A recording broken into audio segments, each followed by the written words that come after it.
surprise. I just wanted to check in. I know it's Sunday and it's been a minute since I was last live on Substack, but I thought I would just hop in anyway. See what everyone's doing, answer any questions some of you may have about some of the stuff I've been sharing lately, and then to find out how was your holiday? How was your holiday? I would love to talk about my birthday. My 53rd birthday was earlier this week. It was fab. Can I just say Charleston is like the best place to be if you want to have a big bag? It's such a cool place. Such a cool place. So we're just gonna I still have yet to figure out how to work this, but I wanted to give people a chance to come in if they want to come in, because again, I didn't promote that I was coming on here today. I'm just here. I thought I'd just pop up. You ever feel like that? Like sometimes it's just good to not announce your arrival, but to just arrive, just see what happens.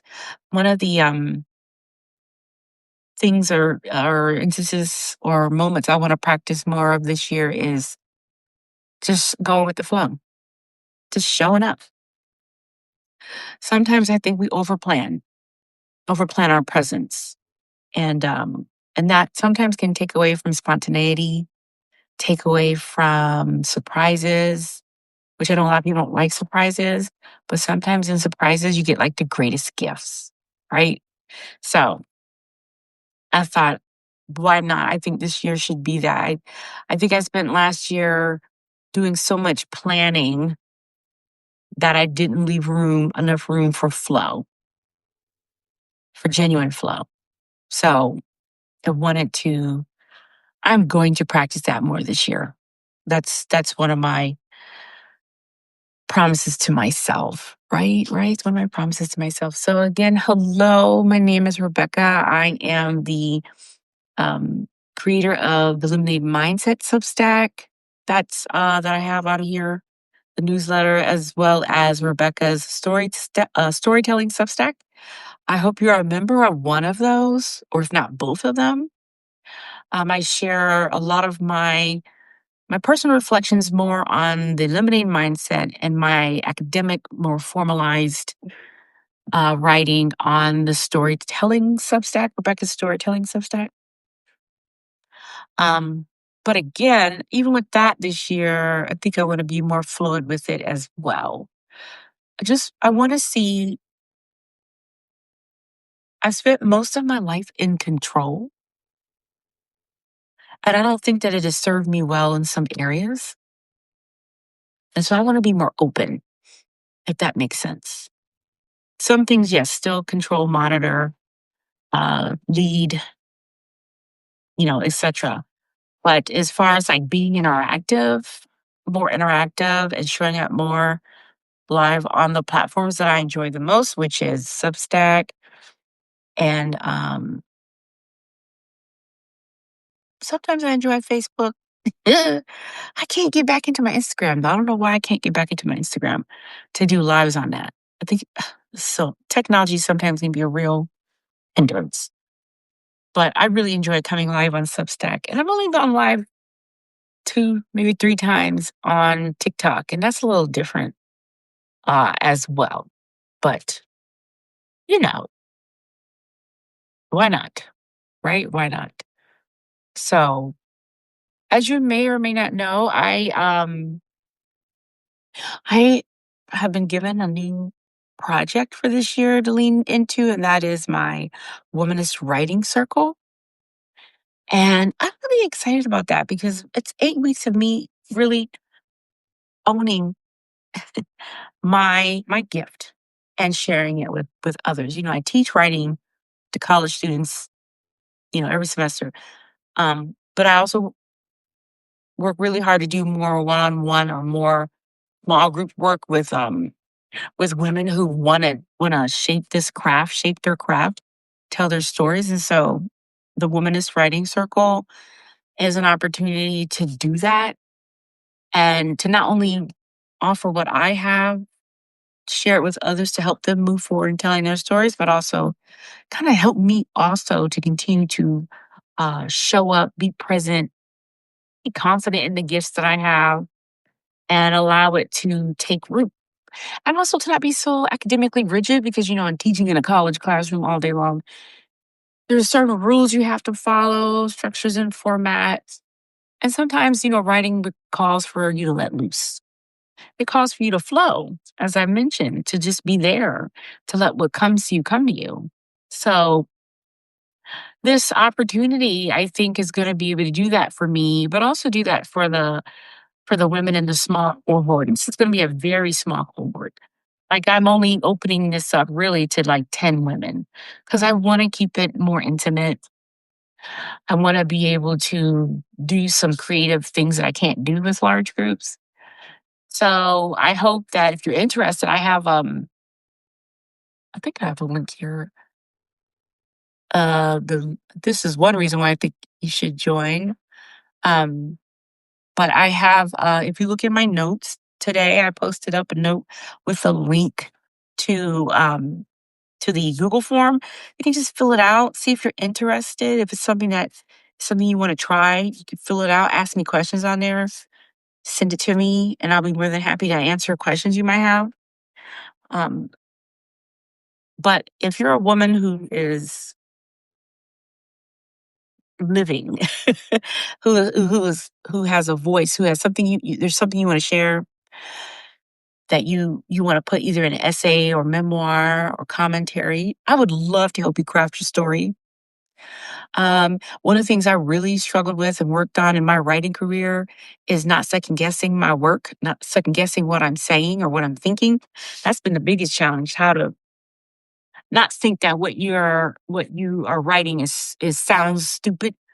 And that's one of the things I hear a lot when I'm working with my students and my clients is this fear of not sounding smart.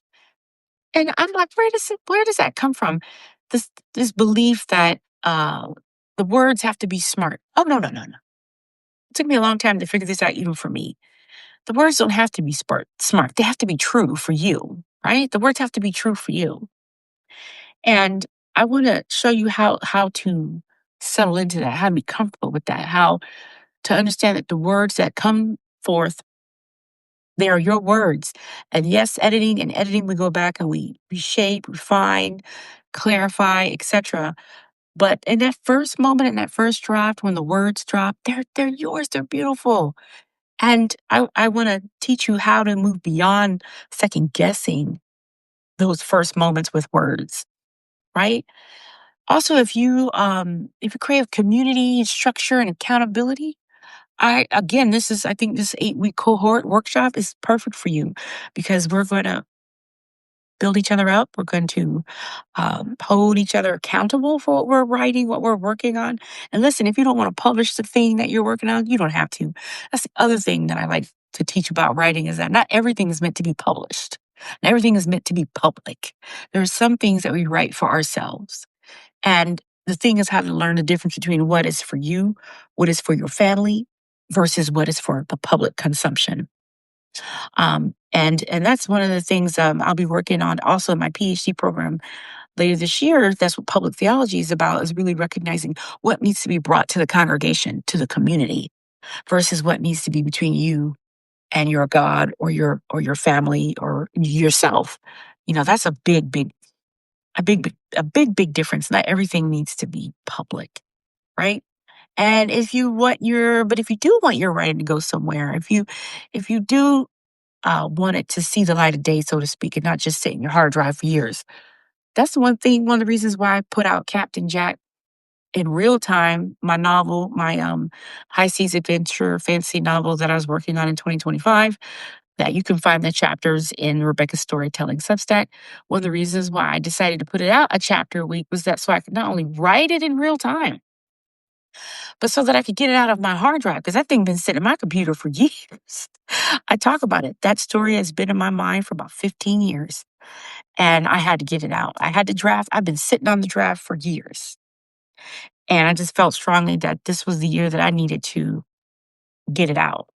And so, it's out there. It's a draft, of course. It's not the final draft. I'll be working on that the beginning for this next couple of months. But who knows where that's going to go? I may self-publish it. I did in fact pitch it to an agent. Of course, I haven't heard yet, which is fine.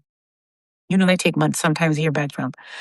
But I'm not wedded to whether or not I get an answer. What I am wedded to is that I did it. Right. Hello, hello, welcome in. Is that Richard? Hello, welcome in.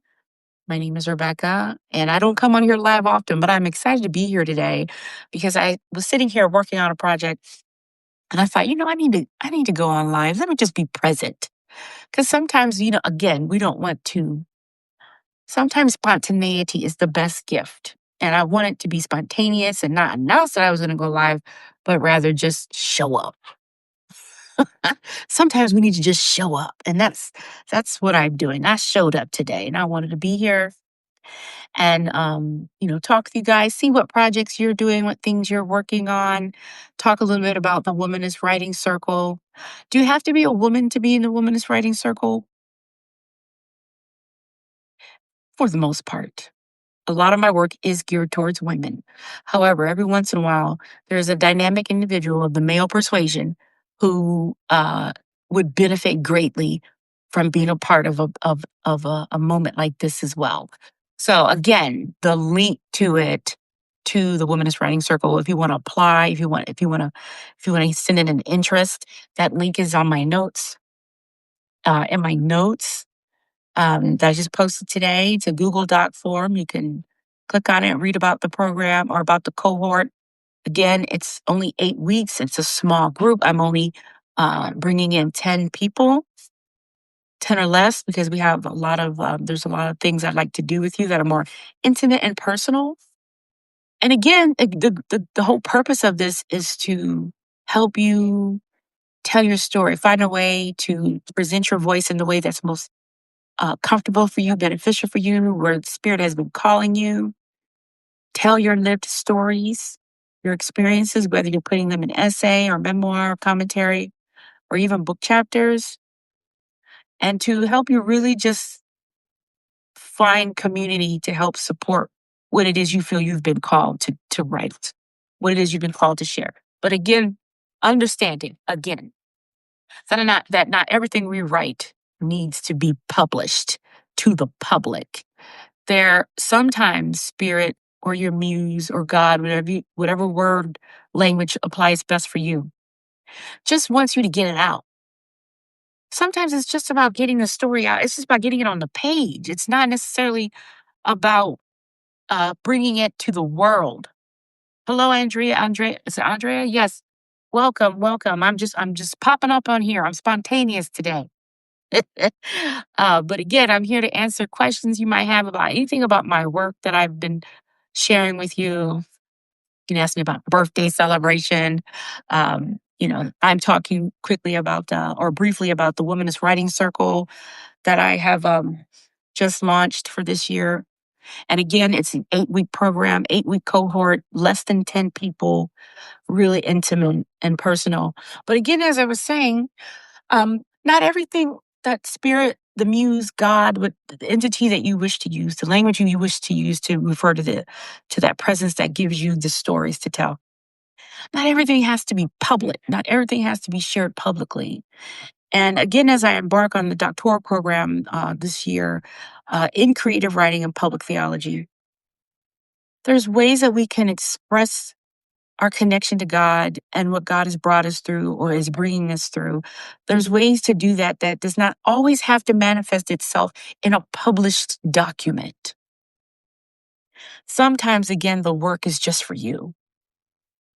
Sometimes you are required to dump it onto the page or onto the screen for you, for your healing, for your movement forward. And I think that's one of the biggest hangups that emerging writers, young writers, I see them in my classroom all the time with young writers. They not only always think that the first thing they write has to be perfect, that the first draft is the final draft, but they're often afraid of their own voice. They're afraid that they're going to be criticized for not sounding this way or not sounding that way. And I feel like my job as a conduit, as a vehicle through which these stories come through, and the ability to teach people how to tell their stories is to get you to understand that, first of all, the allegiance to writing is between you and the writing. Like, you don't owe anybody anything. First and foremost, the writing is for you. It is to help you. And it's by extension that others are healed through the word that you share if you choose to share it publicly. That's a huge difference in mindset about what writing is. It is not always meant to be public, again, as I've said, and it is not always for consumption, for consumer consumption. Most times it is simply for you to get it out, get the thing out that is holding you back or holding you down or uplifting you, whatever it might be. So again, the cohort, it's not going to be structured uh, like a classroom, like how I do my classroom. It's not going to be structured like that. Um, but it is going to be an opportunity for us to really dig into what I talk about in my book before the lesson begins. I talk about the 5 tenets of the art of writing. And those tenets, again, if you haven't read my book or haven't gotten it yet, I hope that you do. It's available on Amazon. It's not just for teachers, although we promote it that way. It really is for anyone who's looking for you. If you're looking for you, if you're looking to affirm you, to support you, to love you, this is what before the lesson begins is for. And so in there, I talk about the 5 tenets of the art of writing. The first one is that writing is a process and it's strategic. I go into real good depth about that. Writing is a process. This is about structure and form, not scheduling. I don't do scheduled writing. I don't do that. But the structure and the formatting, the process of coming to the writing, what that looks like, the timeline and all that.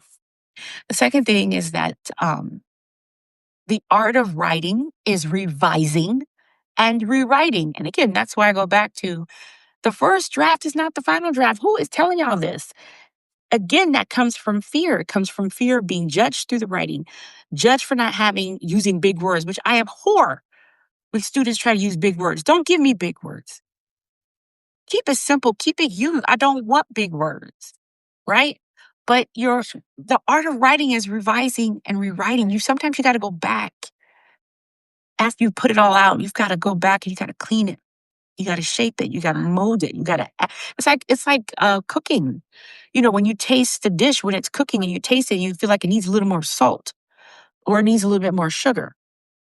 It's the same thing with writing. That's why revision and rewriting is the key to a successful product, right? And then number 3, and the biggest thing that I teach my students and my clients and that I hope to share in the cohort is that writing is a sacred, intentional act. You don't just show up to it. You have to get yourself in that space because what needs to come through you is powerful. And it needs to come through an open portal, an open vessel. And we have to also remember that what we put out, if you choose to put it out in public, if you choose to put your theology out publicly, you you have to understand that you can't get it back once you put it out there. And so you must be clear about your intention for the words. What are you writing and why are you writing it? What do you want it to do? What do you need it to do? And so understand that it is sacred, that the word you put on the page that you release, that has life to it. It has energy. And so what's the energy that you're putting out? Right? So writing is a sacred, intentional act. Don't just show up to it. You've got to be ready for this thing, right? And then number 4, your writing is a reflection of you. That's a big one for students because they do have a tendency, and as they've been taught, unfortunately, is to just throw anything on the page and don't go back and review it. Don't go back and edit and clean it up. Don't go back and check behind themselves. And so so you'll get papers, projects that are littered with grammar and typo errors and incomplete thoughts. weak sentence structure, all that. Listen, even when I'm putting out posts, I am very intentional and mindful that that thing is a reflection of me. And so I try to go back and always make sure that it's number one, it says number one, I'm being obedient and saying what I'm supposed to say. Number two, that it's me that is speaking, not some idea of me or some idea of someone else. And number three, that it's real, that it's authentic, that it's clean.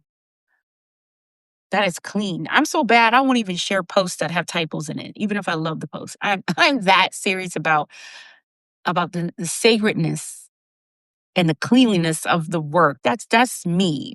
Because I just understand the power of this thing, right? Understand the power of this thing. And that is no judgment against anyone or anything that maybe, doesn't focus too intently on grammar or mechanics. But for me, that's because language has so many multiple meanings to it that if you put the comma in the wrong place or the verb in the wrong place, it can totally change the whole meaning, the whole context of the sentence of what you were trying to share.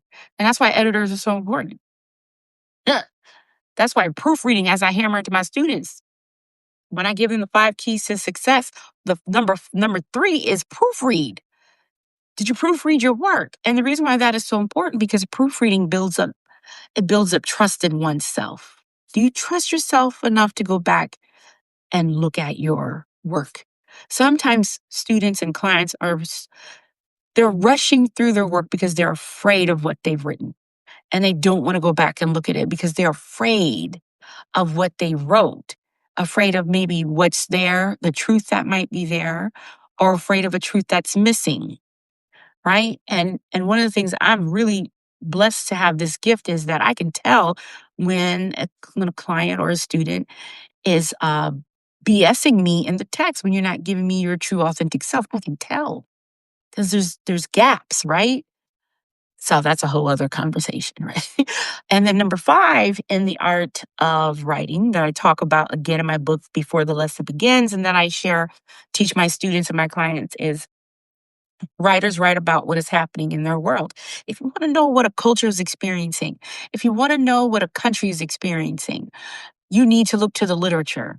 It'll tell you everything you need to know, what was produced or what was not produced. That's another thing it'll tell you. It'll tell you what's missing. And this is why I push the power of storytelling, why I'm adamant that young people not only find that voice, but love on that voice and strengthen that voice and begin to tell their own stories. Because if you are not in history books, then you do not exist. If there's no book out there, no story out there about your people, you do not exist. And that is what this patriarchal society is counting on, is that many of us do not tell our story so that it could be that we never existed. That's the power of writing. Writing says, I'm here. I was here. And so even though I love oral histories too. The biggest drawback to the oral history, and I teach this especially in humanities, the biggest crux to oral history and the biggest challenge to the modern day griot is that the story is not written down. But then the double-edged sword to that is that even when you write the story down, things get lost in translation. And so how do we find the lost words in that translation? And for me, it's almost that we could probably never find the lost words. But if we understand the context of the text, if we understand what the writer was trying to hint at, or that the griot, the stories that were prominent at that time, then we can fill in those gaps. Oh, look at me. I sound like I'm going back into the classroom. I ain't supposed to go back until the 12th of January. But I love to talk about literature. I love to talk about writing and the things that I've learned and the things that I've experienced and what I see in my classroom with my young people and what I see with my clients and what I'm experiencing myself in my own work. So listen, if you have any questions, I'd love to answer them. I'm not going to hold you for too long, but I would love to answer any questions you might have about writing, about literature. I mean, my specialty is African American women's lit, of course, and humanities. That's my thing, right? But I'd love to answer any questions you might have. If you have questions about the Women's Writing Circle about maybe ordering the book before the lesson begins. If you have a book club you'd love to invite me to, or if you want to order the books for your organization, I can connect you to my agent, my publisher. I mean, I love more of that is what I'm looking for this year. I'm looking to really get out here and really speak to how we, as educators, counselors, mentors, administrators, can really reframe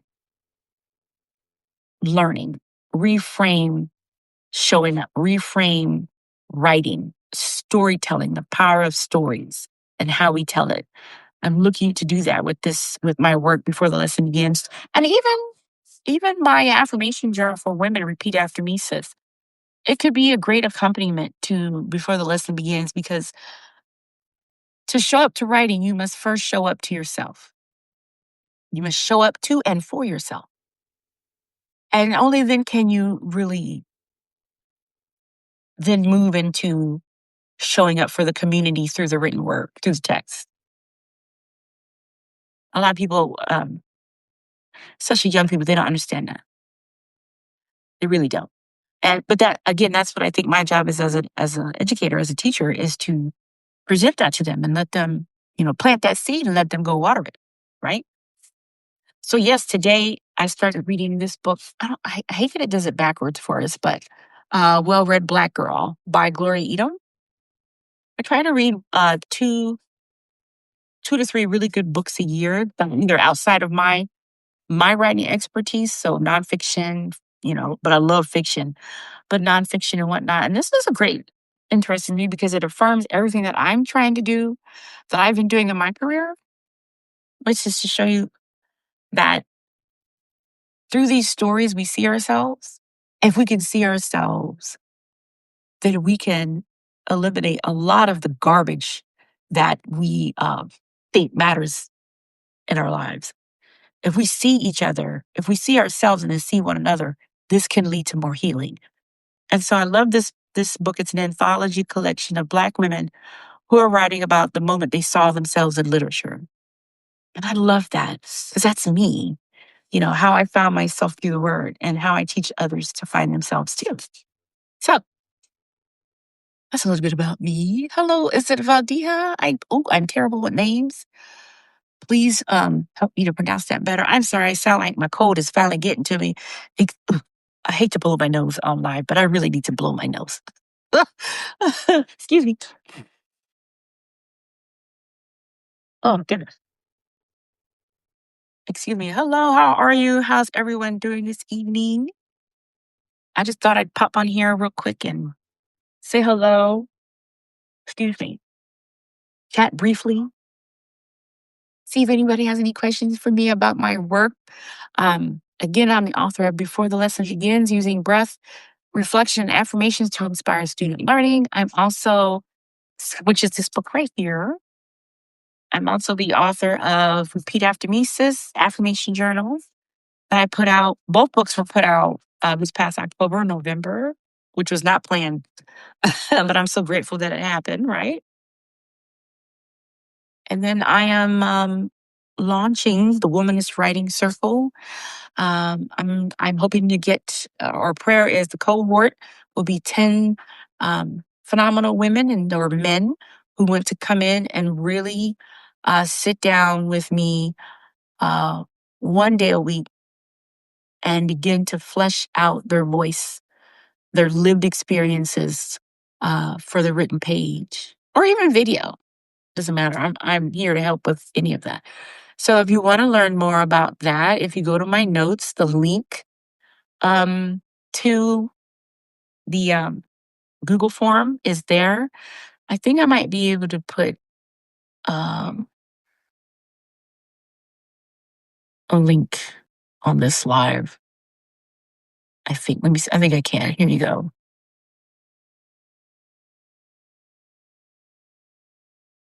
This slide, and hopefully this is not double sounding. Okay. All right. So I put the link in there. I think. Yes. Did I put the link in there? Yes, I put the link in there. So if you want to go to that and just inquire, look around, see what I am offering, ask me questions, ask me questions, and I'll send you an email response and we can go from there. I'm super excited about it.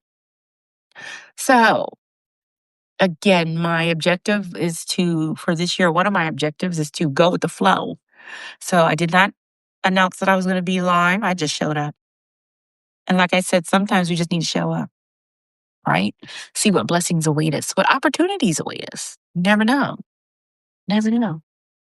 Okay. So, in case you don't know, last Tuesday was my birthday, my 53rd birthday. And yes, I'm still sporting my birthday hat because I think you should wear your birthday. You should celebrate your birthday at least a week after your birthday as well. I have spent all of December trying to, not trying to, but I spent all of December honoring myself and celebrating my birthday. I did a campaign once a week, a giveaway once a week. That was so fun. And thank you to everyone who participated in my weekly giveaways. Um, but and again, I used to not ever celebrate my birthday, but I think when I turned 35, I was like, no, I need to be celebrating me. And so what I do is every 5 years, I host a big birthday party for myself. And then I started thinking last year when I turned 50, I mean, not last year, a couple years ago when I turned 50, I was like, you know what? If I'm going to do a party every 5 years, what am I going to do in the middle? I still need to celebrate me. So I said, you know what? I'm going to take a trip, a birthday trip. In between the 5 years, I'm going to take myself and my daughter and we're going to go somewhere that I've always wanted to go, that she wants to go, and we're going to spend my birthday there. So when I turned 51, my daughter and I, uh, for the first time in both of our lives, flew first class to New York City. Oh my God, that was such a blast. We spent 4 days in New York just hanging out. We took the tea tour, the tea time tour. We went to the New York Public Library. Our most favorite thing is that I was able to get us tickets to see NBA the musical when I first came out. So we saw the musical. It was fantastic. And then we were back to hear the ice machine in the back. Oh, sorry.